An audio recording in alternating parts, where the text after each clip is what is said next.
Okay, so hi there. My name is Andrea Ross, and I have a co-host from the GradPathways who's helping me let you guys into the lecture.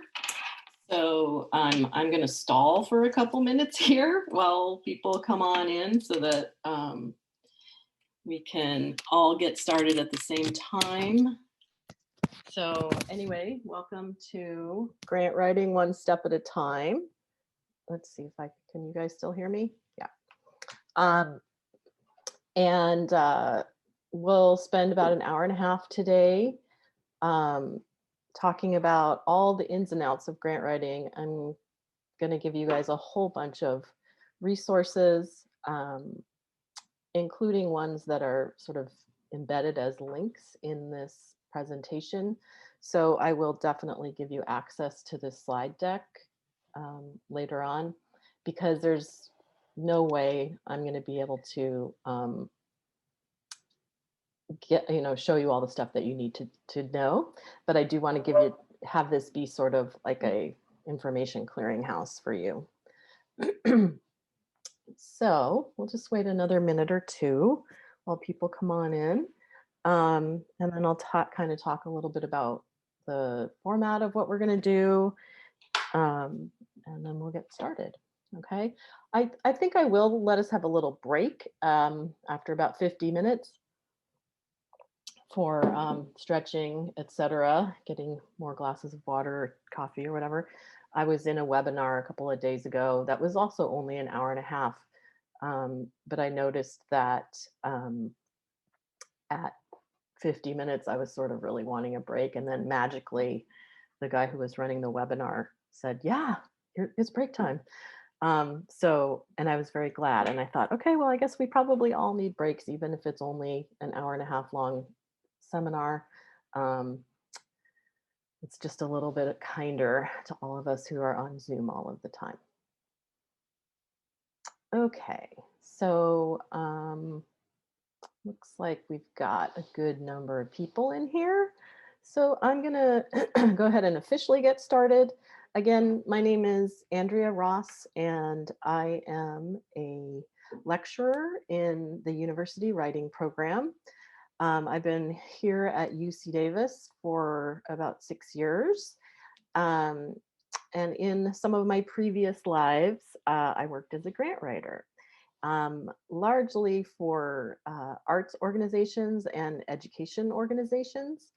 Of course, today we're going to be talking primarily about the grants that you are hoping or wanting or needing to write for your academic career, potentially for your dissertation research, etc.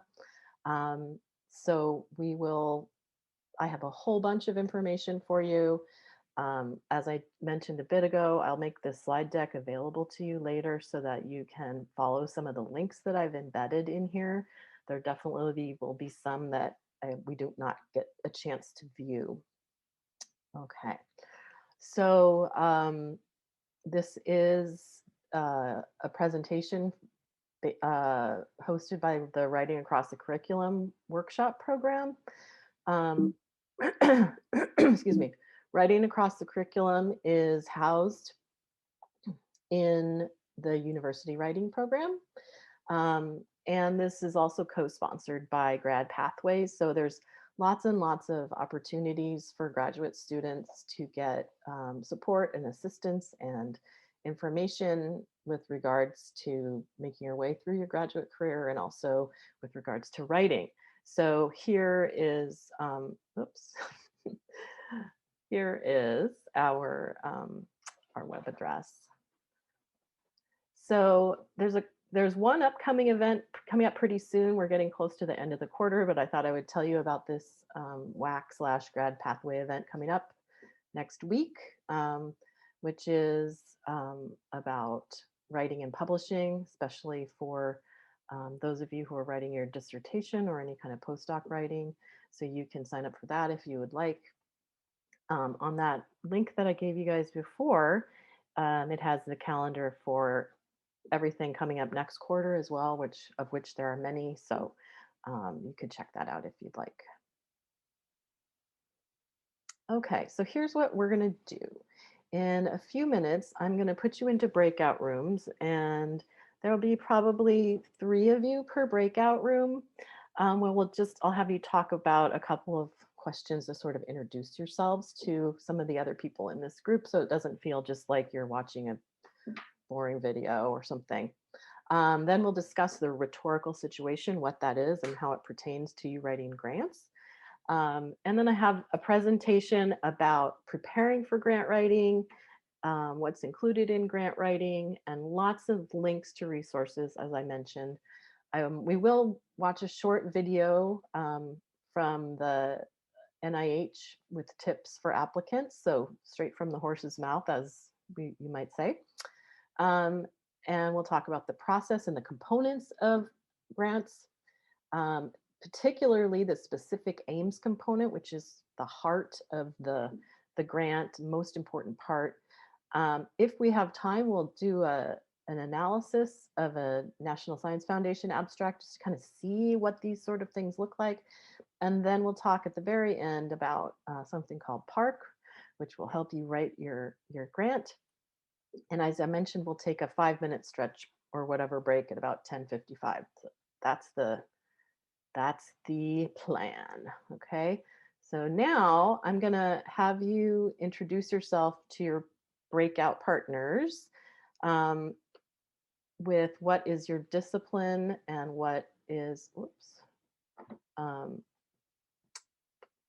what are your research interests. So you'll get into a group in a couple minutes. Hopefully I can run the breakout room thing, and you'll talk about what your discipline and your research interests are. I will then bring you back after about 3 minutes or so. And let's see, how do I get down to breakout? I don't know if I do know how to do this. Here we go. So I'm going to open all the rooms, and it should send you to one, and then I'll put the prompts in the chat. You're going to just discuss with them what your discipline is and what your research interests are. So I'm going to do that, and it'll take about 3 minutes, and then I'll haul you back in here. Okay, so kind of looks like breakout rooms didn't really work. So sorry about that. You may still feel like you're lonely in a room, which you may be. Or maybe you're there with your dog like I am. My dog is somewhere. Oh, he's sitting in a little chair back there. All right, so we'll move on here. So we're going to talk about the rhetorical situation. And that is something that we writing studies folks talk about a lot. And what it means is it's a way of interpreting and assessing and getting ready for the kind of writing that you need to do whenever you're faced with a particular writing task. So the rhetorical situation, oops, I'm sorry, getting a little flustered because of that whole breakout room thing. Rhetorical situation involves thinking about the purpose, your audience, the genre of the writing that you need to do, and the context. So really for all writing that we ever do, these are 4 things we really need to think about. So with regards to writing a grant, you want to think about the rhetorical situation in these terms. So the purpose of your grant is to receive funding for your research project. Pretty straightforward, right? The audience is the granting institution. That's also pretty obvious. However, the readers might be from 2 different levels of expertise. So you might have expert readers and educated non-specialist readers. And so you're going to have to write for both of those readers. And we'll talk about that later in more detail. The genre, of course, is the grant proposal, and every genre has its own set of conventions and its own kind of tone and style and all of those kinds of things. So we'll really be looking in detail at the grant proposal genre during this recording. Then what I mean by context is you have to think about where, why are you doing this? What is it situated with? And so you need to keep in mind the fact, of course, that you're going to be compared to other proposals. Not you, but your proposal will be compared and really in competition with other proposals. So you want to keep that in mind. You're not just trying to inform or entertain the reader, but you're kind of competing, right? You're trying to get that money. So the stakes are pretty high. In 2018, the National Science Foundation received approximately 48,000 research proposals from scientists and engineers, and they funded about 12,000 of them. So they support about 25% of all federally funded research for science. So that's your odds. So the stakes are high, so you really want to get it right. So you want to take a lot of time and a lot of care doing this. The top 10 reasons for rejecting proposals are things like lack of new or original ideas, if you have an unfocused research plan or a superficial one, if you do not appear knowledgeable of the relevant work that's been done about your topic, if you don't have experience in the essential methodology for your experiment or your program that you're trying to do, if you are unable to convince them that you understand the future directions of your research, if the experimental approach doesn't have reasoning that makes sense to them, if you're not providing a scientific rationale that is up to par or up to snuff for them, if you're proposing too much work, if it's not really within the scope of what seems reasonable for the amount of time or amount of money that you're asking for, if there's not enough detail in your work, in your proposal, about what you will be doing, if it's just sort of vague, and if you're not taking a critical approach. Okay, so those are all sort of the negative way of talking about this. We could put those in the positive. You want to have original ideas, you want to have a focused research plan, etc. So I have a link here to an article about the reasons that proposals get rejected that you can take a look at in more depth later if you'd like to. So let's look at it more in the positive. Fundable ideas are completely thought out, they're innovative, they're significant in your field, they're interesting and compelling, they get the readers, blood flowing, and they're worthy of the reviewer's attention in terms of content, form, and style. So not just your awesome idea, but also how well are you able to present it within the kind of conventions of the proposal genre. Okay, so here we are at UC Davis, and we have quite a few grant writing resources here that I wanted to point out to you. And again, all of these things that are blue are links that you can look at later if you want, but the Office of Graduate Studies has a website that lists many funding opportunities that are specifically for us. Of course, the smaller the pool of eligible applicants, the better your chance at getting funded. So that's a good place to go.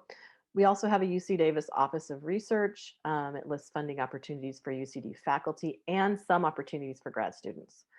And then the Davis Humanities Institute also has funding resources for graduate students.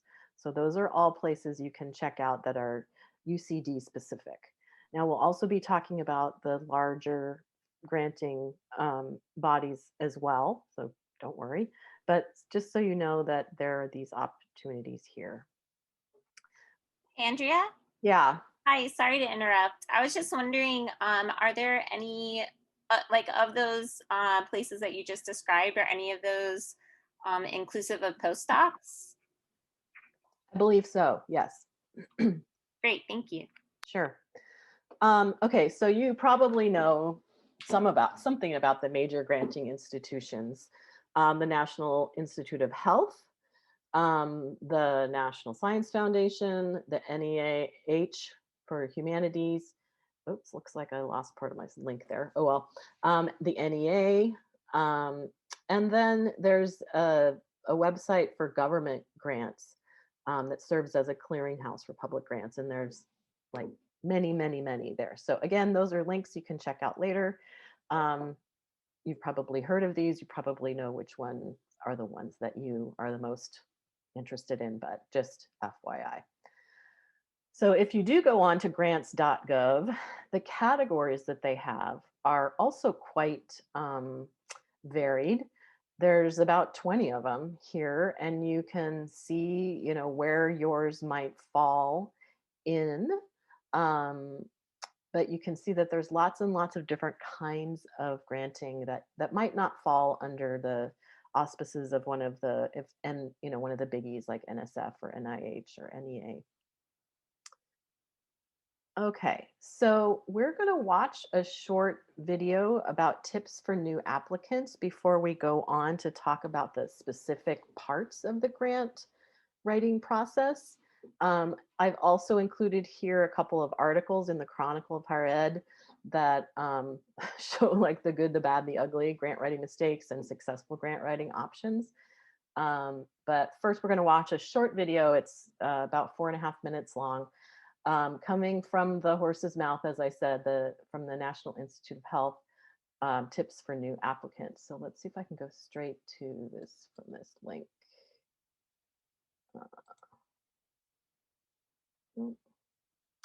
All right, well, I've got it open somewhere else. So.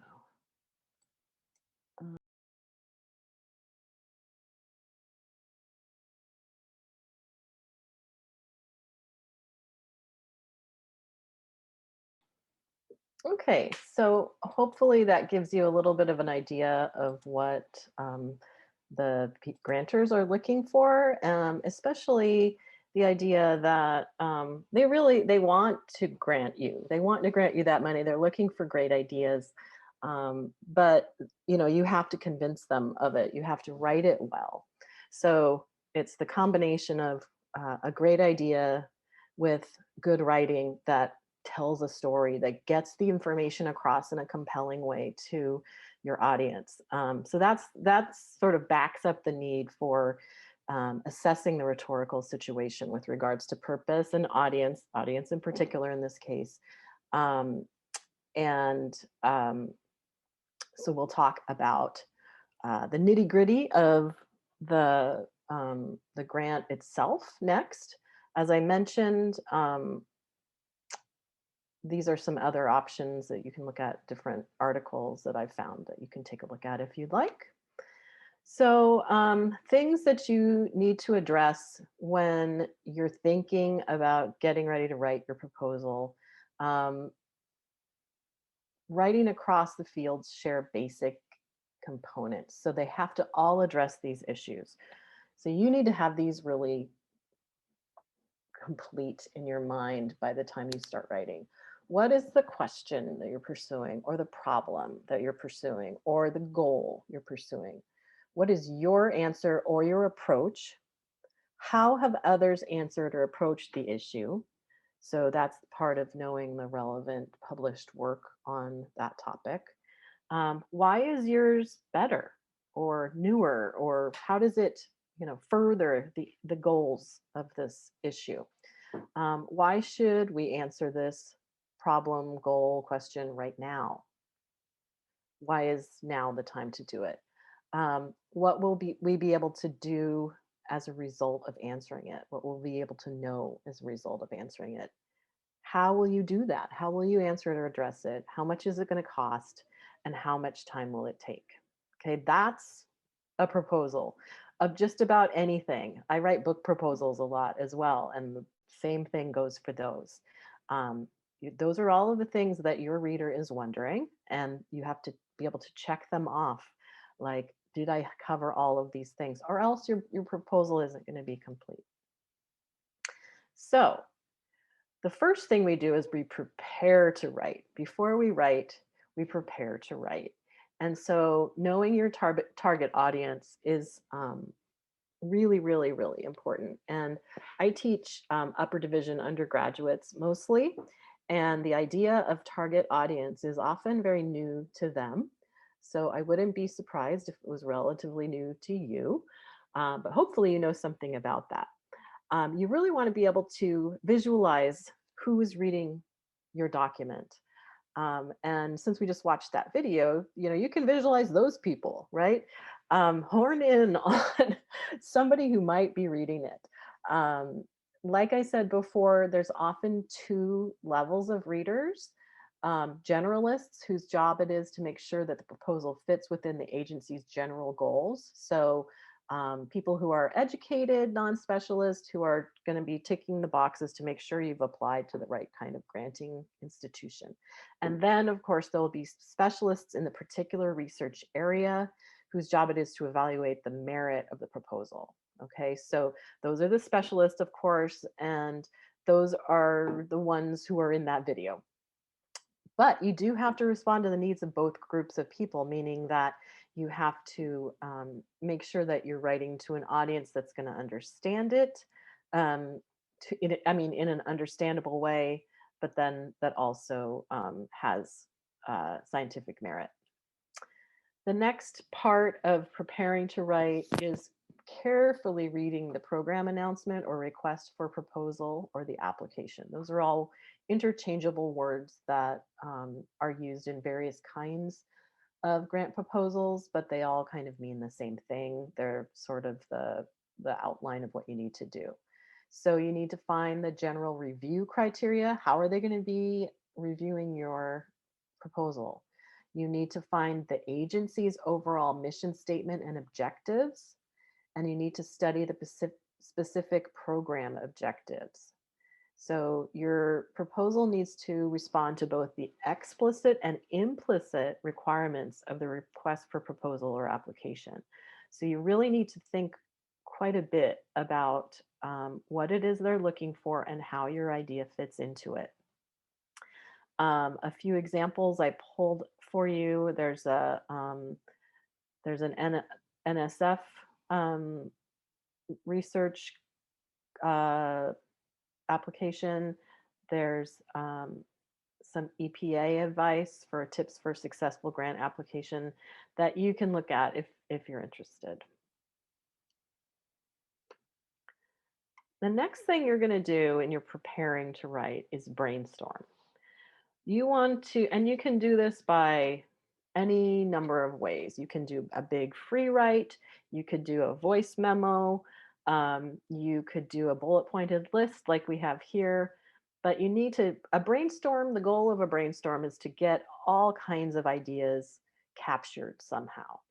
And in a brainstorm, anything goes. Don't edit yourself. You really want to just get all the ideas down on paper or on screen or on digital voice memo or whatever, so that you can come back and sort through them later. What are the specific goals of your research project? How does your research project respond to the explicit and implicit goals and values of your target funding agency? What prior research has been done in this area? How does your research advance or move beyond what's already been done? How does it fill a gap? And what steps will you need to take to reach your goals?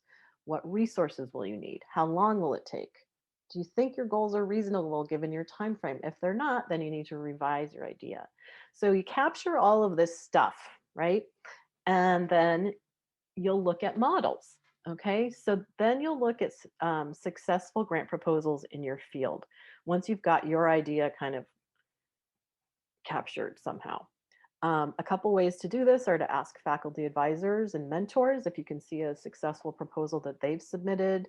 You can look for funded proposals available on funding agency websites, and I went out and found some. They're pretty readily available, especially for the bigger grantors. So that's what these are, is some links to some recent funded um, applications. So looking at models is really important because that's going to help you understand what you need to do in a more refined way, right? Models are really, really, really helpful. Sometimes it also helps to look at bad models, to be honest, because when we look at a really perfect model, um, sometimes it can be hard to sometimes it just kind of blows our mind. Like, I can't do something like that. How did they do that? You can't really see the cracks in it. If you look at a less successful proposal, maybe you'll be able, your own critical thinking mind will say, oh, I might have been able to do that better. So I would say definitely look at successful grant proposals, but also potentially look at ones that didn't get funded so you can compare and see sort of the difference so that you'll know exactly what you're shooting for. Okay, so then the next thing that you need to do once you've done all this pre-writing stuff, that's a lot of work, right? Before you start even writing. Um, and it obviously takes a bunch of research. Um, and so give yourself plenty of time. But then you need to be thinking about organizing your proposal. So, of course, you want to organize it according to the directions provided by the funding agency. Each one will be slightly different, but most proposals contain all of these things listed here. They might be in a different order, they might be called something different, but these are all components that you're probably going to have to deal with. So there's always an abstract, there's often a descriptive title page, a table of contents, there's a project description, which of course is a big part of your proposal. So there's quite a few parts to that. Sometimes you'll have to have a budget. Often it requires bios or credentials of investigators, a schedule for completion, and then other information like if you're handling human subjects or hazardous materials, etc. And then often they ask for references as well. So this is kind of a roundup of the sort of information that you're going to have to be compiling and writing in your document. Um, so now we'll talk about some of those that are less, well, that are super important and that might be less obvious what they are. Obviously, a table of contents is pretty self-explanatory, but the project description is the heart of the proposal. It usually contains an intro, background information, methodology, and overall significance. So it's a little bit like starting to write an academic article, but not entirely. So the intro establishes the purpose, the significance, and the objectives of the proposed research.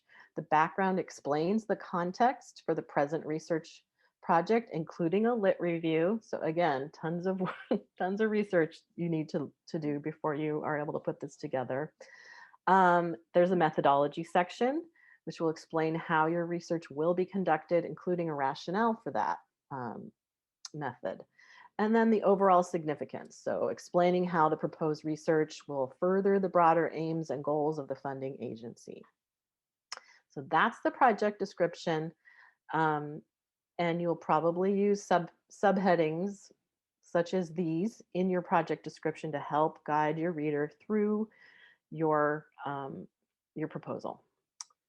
The next thing is the background. So when we look at the background section, you want to give a thorough grounding or rationale for your research project by reviewing the literature and explicitly tying your proposed research to what has already been accomplished in the field.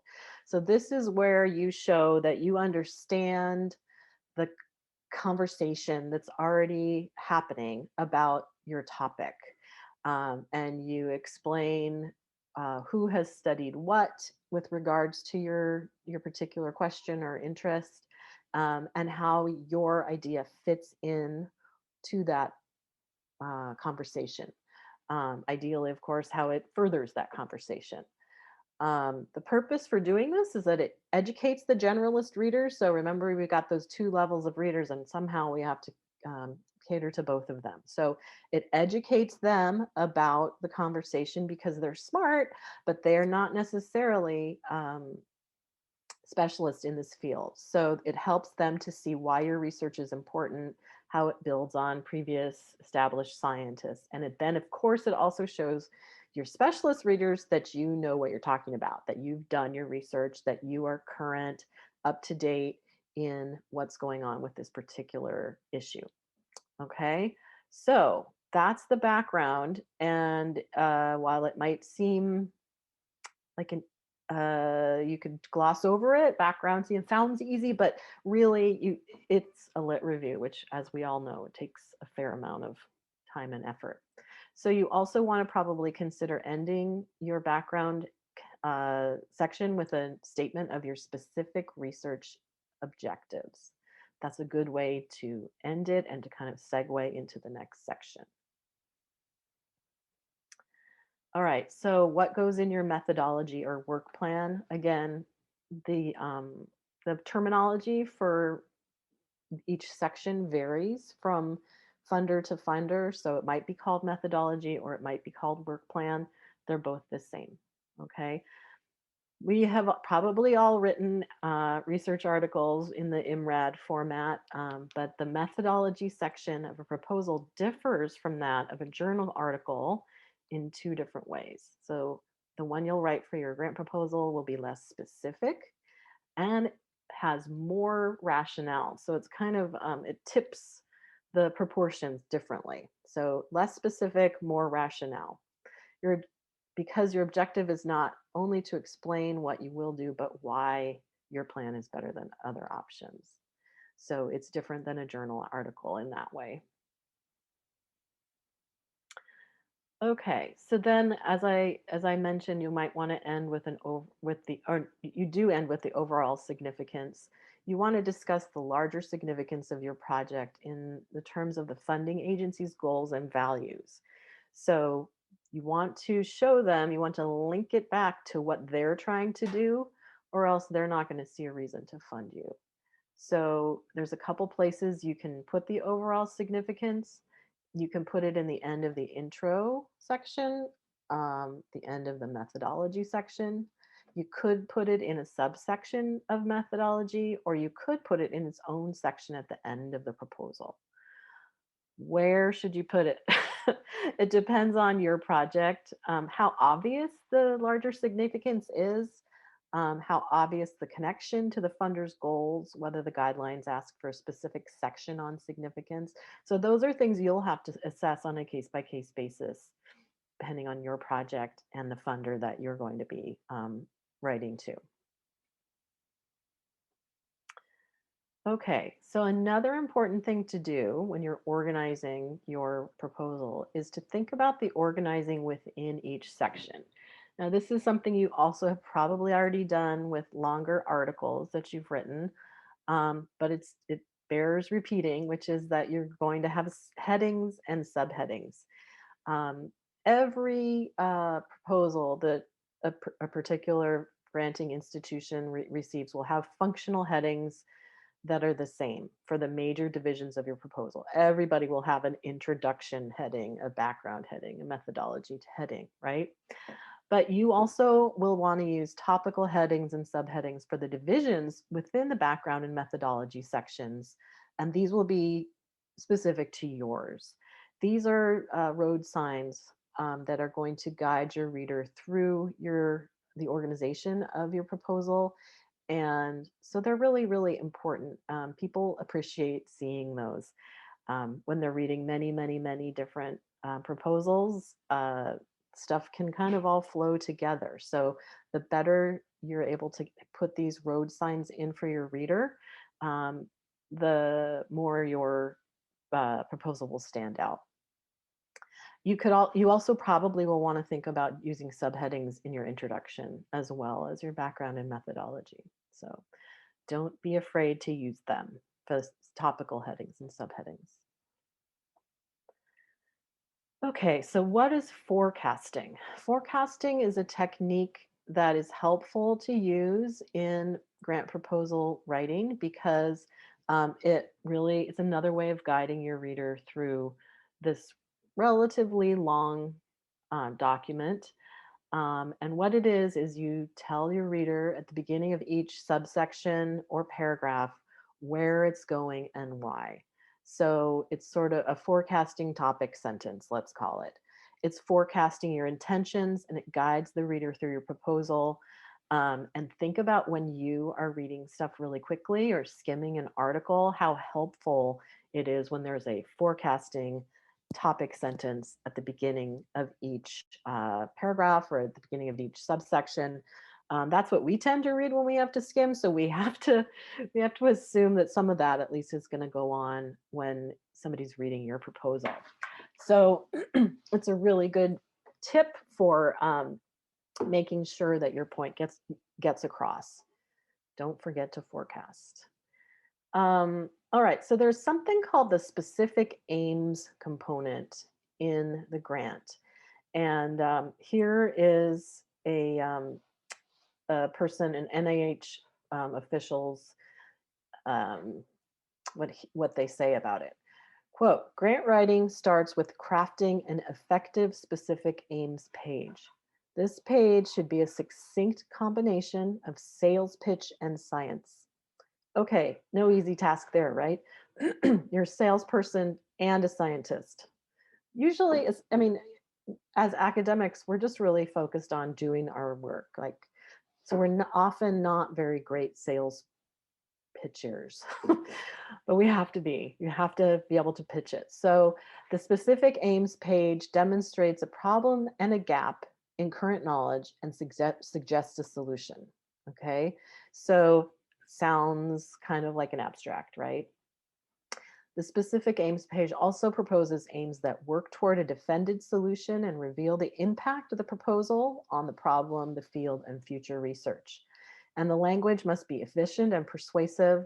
The presentation must drive a reviewer to support the proposal.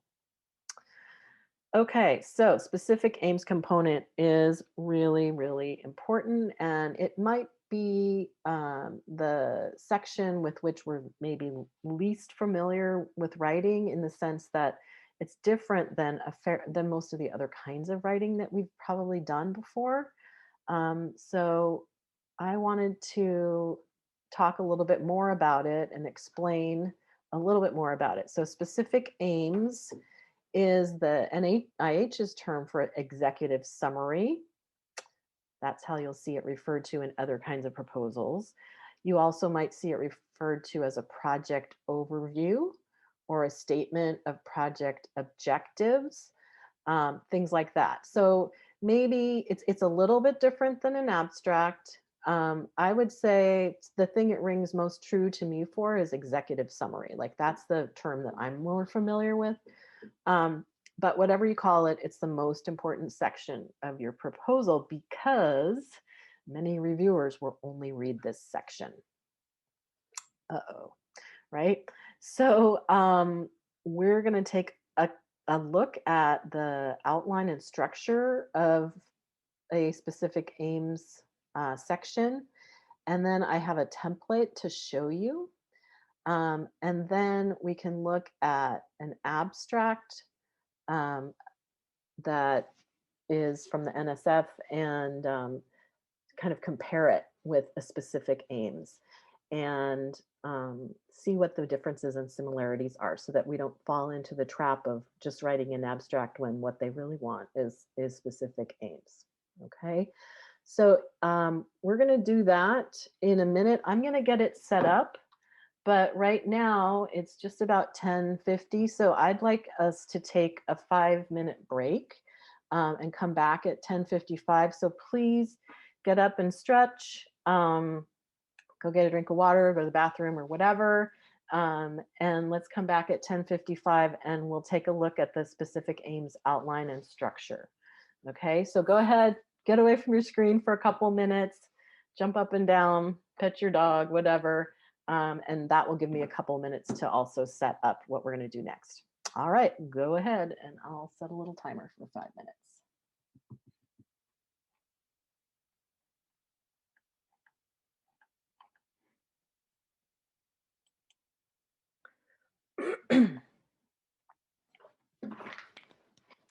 Okay, let's go ahead and come on back. I think I must have just hit repeat on this. Just seeing if I could fix our breakout room issue. We'll see. Okay, so hopefully you are all back. And maybe you never left and you were staring at this specific aims outline. So I'm going to talk a little bit about it and then show you a template. It says it's on the third page of this document, but it's actually a separate separate document that I will give you guys access to for when you are writing your own, hopefully. Okay, so the specific aims has an introductory paragraph. Just like we were told way back in high school, you want to have an opening sentence that's an attention grabber that clearly relates to the agency's mission. No easy task there, right? But the better you do that, the better for your proposal's life after getting read. Do it in one sentence. Then you'll also want to include the current knowledge. So you'll summarize the current knowledge in the field. Again, this is just the specific aims section. It's not the lit review. So this is just 2 to 4 sentences. Then you'll explain the gap or the need. So you'll delineate the gap in knowledge or the unmet need that you're going to be addressing. This should be about 2 sentences. You're going to be explaining why continued existence of the gap or need constitutes an important problem. And you're going to explain how the next step in the field is being blocked by this existence. So you're really showing why your research is important because this gap or need is really, it's really standing in the way of something. Then you'll have, that's your intro paragraph. Then you'll have the what, why, and who paragraph. There's 4 parts to it: the long-term goal, the overall objective of your application, the central hypothesis and how you focused it, formulated it, and then the rationale. Okay, so I want you to think about this in visual terms. So the long-term goal, your first paragraph, is the broadest focus.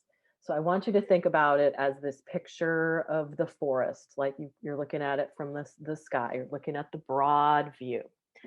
You're going to be realistic in presenting your work rather than overstating what you can achieve. And you want to make sure that your long-term goal states the continuum of research that you plan to follow over multiple periods of grant support. The long-term goal is not the goal of the current application. All right. So you're like projecting into your whole career or your whole future with this topic. So that's really, really big forest. All right. Next paragraph, overall objective of this application, a narrower focus. So look here at this picture of the trees. It's still a lot of trees, right? But we're not looking at it from a bird's eye view. We're looking at it a little more closely. The goals here are to be a step towards attainment of the long-term goal. So you've got to prove that. It's going to define the purpose of the proposed research as a way to fill that gap. And it's going to be phrased in such a way that the central hypothesis logically grows from it. It's written so that it has relatively identifiable parts, each of which gives rise to a specific aim. So that's the overall objective. The next thing is we're looking a little narrower, right? It's the tree itself. Okay, so here's the central hypothesis. We're looking at the tree. So we've gone from this huge broad look to slightly narrower down to your tree, right? You're going to write a real hypothesis, an assumption made to draw out and test its logical or empirical consequences. And that is the narrowest focus. You're going to then make a directional hypothesis, one that gives focus to the proposed research without inserting a predetermined conclusion. It needs to be able to be invalidated when it's tested objectively. And you need to present an alternative strategy in the case that the hypothesis is tested as invalid so that regardless of the outcome, you will attain your objective. And then the final paragraph is the rationale. You're going to formulate the basis of your work on this in this section. You're going to tell reviewers what will become possible that is not possible now as a result of your research. And you'll directly link the rationale back to the problem stated earlier. Okay, so that's our sort of long-term overall objective, central hypothesis, and rationale. Then we have a specifics paragraph, the specifics aims of the title, right?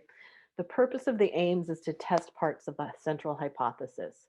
You're going to state 2 to 4 specific aims at the most. You're going to make these brief and limited in scope. You're going to aim to make each eye-catching headline type of standalone statement. You're going to make them conceptual, not descriptive. These should collectively test all parts of your hypothesis. Each should flow logically to the next, and none should be dependent on an expected outcome of an earlier aim. Then your payoff paragraph, the purpose of which is to develop advocacy among those who haven't seen your proposal before. So you want them to advocate for you, right? So begin with your expected outcomes and then talk about your positive impact, concluding with a deliberately general statement regarding positive impact, especially about vertical advancement of the field. So in order to make a strong specific aim section, you have to make sure that you're talking about need, objective, specific aims and tasks, and expected outcomes. All of that relates back into your objective. So let's look at a template of a specific aims paragraph. So this is all conceptual, right? We're looking at the forest and the trees and all of that stuff. But let's look at how it might read. Let's see if I can do that. Okay. So here is the template. I think what I'm going to do actually is put a link to this in the chat so you guys can read it. And then we'll sort of, once we've all had a couple of minutes to read it, we will come back together and talk about it. So let me just copy the link and put it in the chat.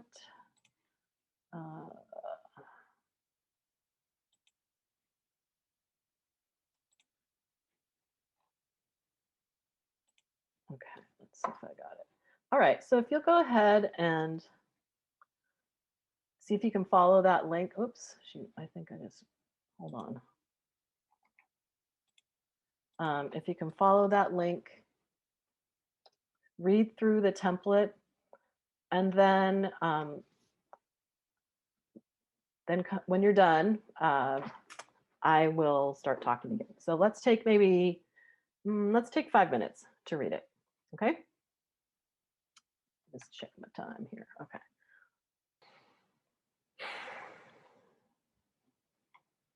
Okay, so hopefully what you just read in the specific aims template demystified a little bit about what I was talking about with regards to the specific aims outline.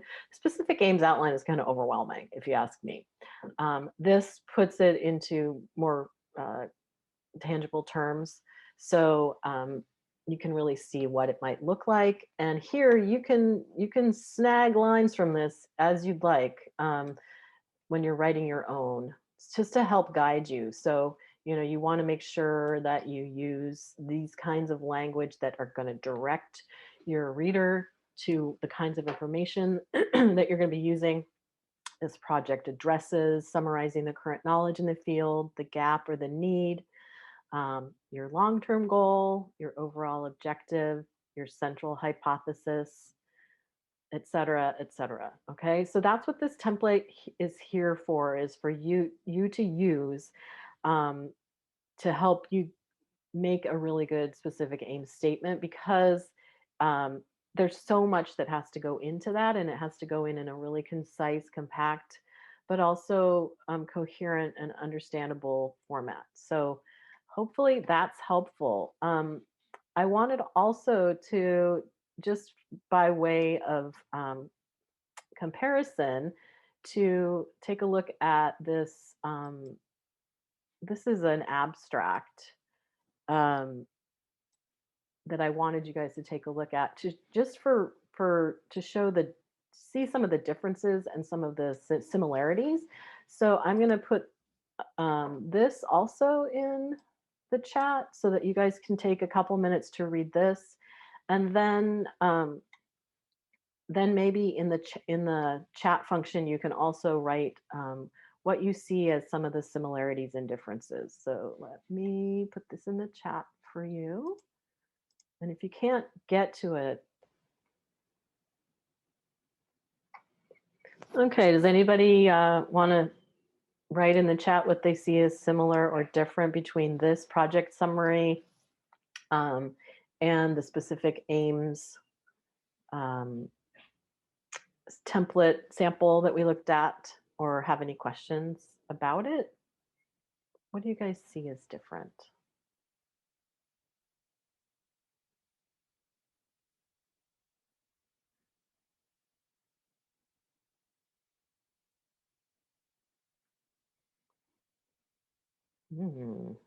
Nobody's responding. Wonder if they can hear me. Well, okay, okay, here we go. Okay, here comes the waterfall of sample of responses. So I'm going to just let them come for a minute. We'll talk about them. So don't be afraid to just write something in there. I know that you've only had like 5 minutes to read each of these. No pressure, no judgment, definitely no judgment. So Kathleen is saying that the specific aims are more compelling. If you agree with that, why don't you write in the chat what you think makes a specific aim more compelling? And Assam, sorry if I'm messing up your name, explains that there's no identifiable research gap. That's really good noticing about this project summary, because identifying the gap is really, really important in your specific aims. So that's one thing that's really different. Initial paragraph is general. You do want to start general in your specific aims, but think about the specific goals that I laid out in that document.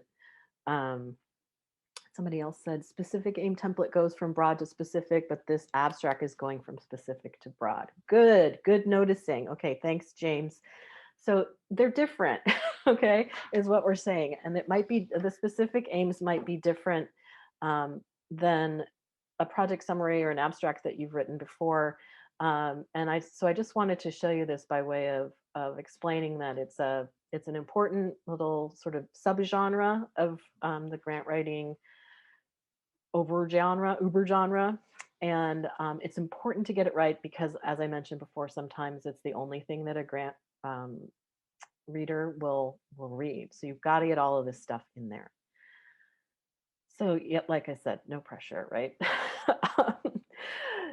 So what we're going to do next in our last 15 minutes or so is I'm going to show you some ideas about how to get started with doing all of this. Now that we've kind of talked about the meta how to do it, I wanted to give you guys a couple of more resources for that.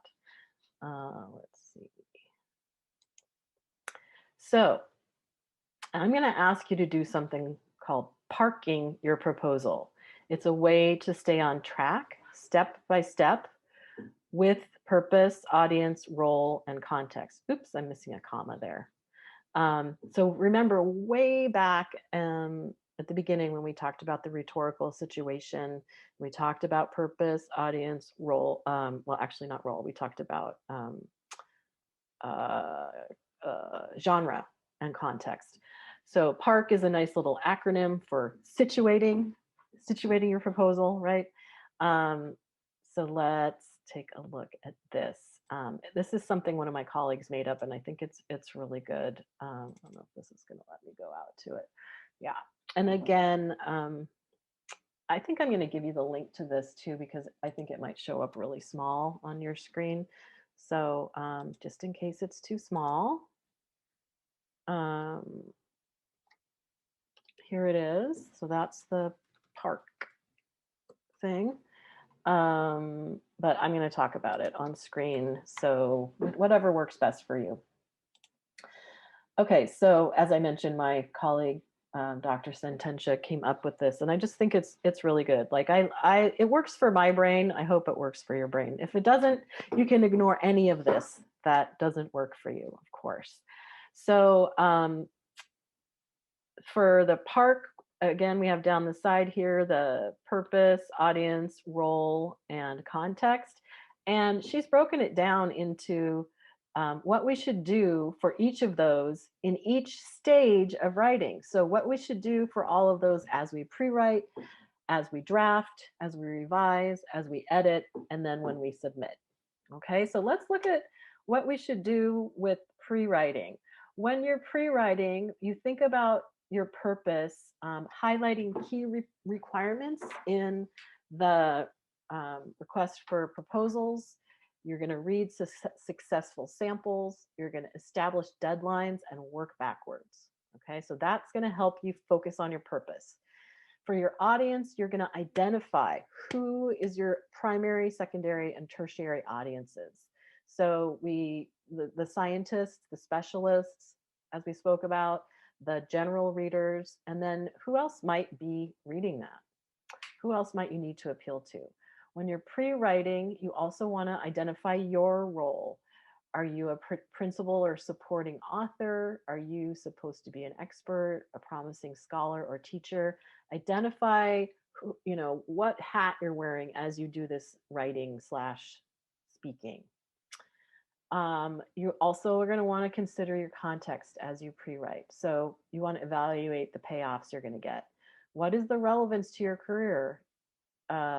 What is is it high stakes prestige? You want to identify deadlines and establish internal benchmarks. In the drafting section, as you write, you want to write freely but with a focus, specifying on a post-it the purpose of your project. So you want to write freely when you're drafting and not, rein yourself in too much, but you do want to try to keep in mind, in the back of your mind somewhere, your purpose, so that you don't get off track and just, lose a lot of time. So she recommends using a post-it note that keeps you somewhat on track as you write freely. Now, as you're drafting, this is interesting. Ignore your audience unless you're really comfortable with who you're writing to. So if it freaks you out, the idea of writing to these NIH specialists or NSF specialists, some of the top scientists in the country and the world, well, ignore them, okay? You can return to your audience later after you've got a first draft, because often this is worrying about that audience initially can shut us down. It can just freeze us up. So you can ignore them during the drafting stage if you would like. While you're drafting, shine. Begin with what you know well. I always think this is a great idea for any kind of writing you do. Start with the part that you feel the most confident about. Ask yourself questions. How will you achieve your purpose? What steps do you need to complete the proposed work? But start with what you know well so that you have a sense of accomplishment, a sense of drive, of purpose, etc. As you're drafting, keep perspective. Draft quickly, revise extensively after a loose initial draft. So don't trip yourself. Draft quickly. Don't think it's very precious. Like drafts are a dime a dozen, but you have to do them. So after a loose initial draft, you can then revise looking for detail, scope, and organization, and then add the headings that we talked about before. When you are in the revision stage, for purpose, you want to review the requirements and adjust for fit with the audience demands and your purpose or purposes. Remember to look at their mission. What are they asking for? What and who will benefit from your work? So in the revision situation, you're going to focus back in. You're going to kind of refocus your purpose and make sure it's really you're speaking to your intended purpose and your intended audience. This is the stage at which you would get feedback. Okay, so refine for your particular audience by getting some feedback from somebody who's been there. Revisit the guidelines and the successful samples that you hopefully have located by now. When you're revising, you'll also revisit for structure, scope, organization. You can add new content. You can remove stuff that doesn't fit. Um, and you want to make sure that you're asking yourself, how does your content relate to your rhetorical situation? How does it relate to your specific audience goals? Okay. Next stage is editing. Um, that's when you start working on perfecting your sentence structure and grammar. So notice that that doesn't come until very, very late in the game here. Don't don't stop yourself up by worrying about sentence structure in the pre-writing, drafting, or revising. Okay, that's all about ideas. What's really important here is the ideas. Then, when you get all the ideas down, then you can perfect the sentence structure and grammar, etc. Um, but don't do it before now, because otherwise you might give yourself a terrible version of writer's block, or um, you might shut down some of your good ideas. Um, you'll want to verify and clarify your audience, spelling of their names, their titles, etc., clarifying acronyms, specialized terminology, um, things like that. You'll want to verify sources, research claims, finalize your source citations. You could hire an editor at this point to make your proposal really, really perfect. All right. So that all of that stuff comes really, really late in the game, as you can see. Don't shut down your idea and drafting stuff before you need to. Then once you submit, you want to make sure that your transmission is appropriate. You want to make sure that you tell people what you did, like your committee, thank people who helped you, and reward yourself. The next thing you would do would be explore similar requests for proposals, network with people at conferences and other opportunities. We're sort of always we're sort of always hustling in this game, right? So if this makes sense to you, this matrix I have here, great, use it. I think it's really helpful to keep us from freaking out at any particular stage of the game. Um, but if this doesn't make sense to you, then don't use it. It's really all about what works for you. Okay, so and it's not my it wasn't my idea, so I don't have any great attachment to it. But I do think it's a really nice way to think about how to work your way through this. We just have a couple of minutes left, but I wanted to just let you know that most major funding agencies now have COVID specific information. So if you're looking to do research about COVID or know how they're dealing with things like that with COVID, um, they have it's there now, and lots of COVID research has actually already been funded and published. Some of my upper division students are using stuff published scholarly articles that have already been, come out in journals about COVID stuff. So there is some COVID opportunity. um, I wanted to let you know that there's some resources for the proposal process and timeline. There's a crazy flow chart that I barely understand, but if you're a flow chart person, that might help you. Um, and some resources for what the review process is. These are all videos that might help you if you're more of a visual learner, or if you just want to get some more information about the review process. That can be really helpful. So as I said, the slides will be shared with you later. Um, so that's what I have. Um, The GradPathways has also made up a survey that they are hoping, and I am hoping you will complete, about the helpfulness of this presentation. I will put this link in the chat in a second, but I also wanted to let you use the chat function to ask questions, and I will answer to the best of my ability. Okay, so thanks so much for attending. I hope you found this helpful, and best of luck with your research and granting proposal quests. I hope you find it really fulfilling, and I'll look forward to hearing what you might have come up with. So thank you very much. And as I said, I'm going to put this in the chat right now. That's the survey. Oh, I never did that. I think that'll work. Okay.